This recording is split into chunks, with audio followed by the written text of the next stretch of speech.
Good morning, good morning, good morning. Welcome back, everyone. We're looking at DXY on a 4-hour time frame today because, as you saw yesterday, we did get that little bit upside on the daily.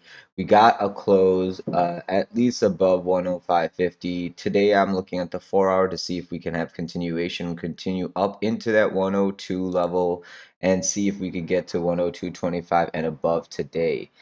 If we do get a 4-hour rejection over here, I'll be looking for us to look for support around 101.50 and closing a 4-hour open and close under 101.50. I'd be looking again for that annoying retest of the 101 level. But as long as we're looking for sideways right now and we're holding that 101.50, we can look for sideways and up and testing into that 200 and then possibly even higher in time. So keep that in mind for DXY moving forward. Let's go take a look at Bitcoin on a daily.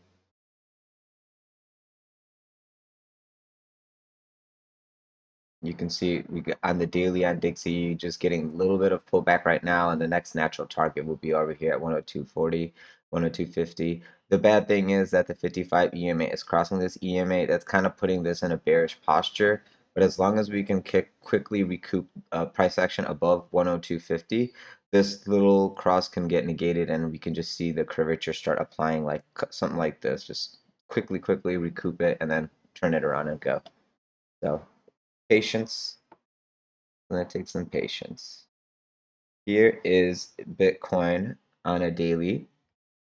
You can see as we are looking for down and looking for upside on DXY, this is looking for down consolidation, and this looks like it wants to get its next push down today, probably into 26.6 to 26. And then if we lose that on a 4-hour open and close, I'll be looking for 25 and under.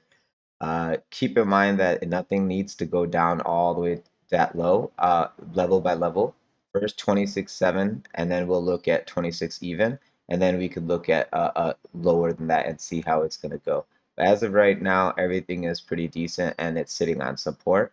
And if we get a 4-hour above 28.6, you can look for the next high of 30 and then 31.5, etc. But as long as it's going like this, it's okay. But if you start seeing it open and close continuously under the 55 EMA, I would be looking for the next test of support to come and go from there. Depending on where that support comes, we can see where the next resistance will be due to the fact that everything is basically making higher lows. And higher highs, yeah. I mean lower highs. So yeah, I mean if we do get upside, I would be looking at 28.4 as resistance, for sure. And then before that, you got this 28K.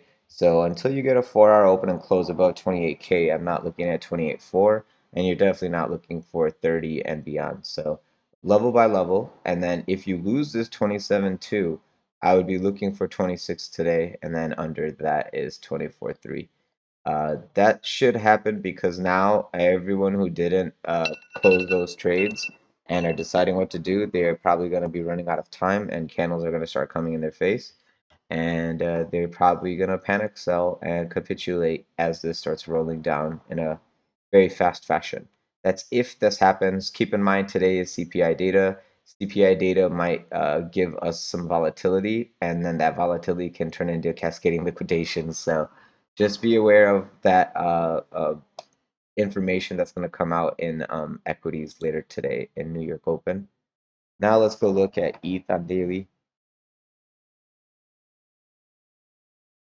As you can see, ETH on daily looks a little bit worse than Bitcoin. You're about to cross this 21 under the 9 MA. That's another check for downside. 55 EMA check for downside. This is what I'd be looking for around 1760 to 1680. If you lose the 4-hour open and close over here at 1840, the move to the downside can come quickly, and that's your warning sign. Is as soon as you have that 4-hour open and close underneath.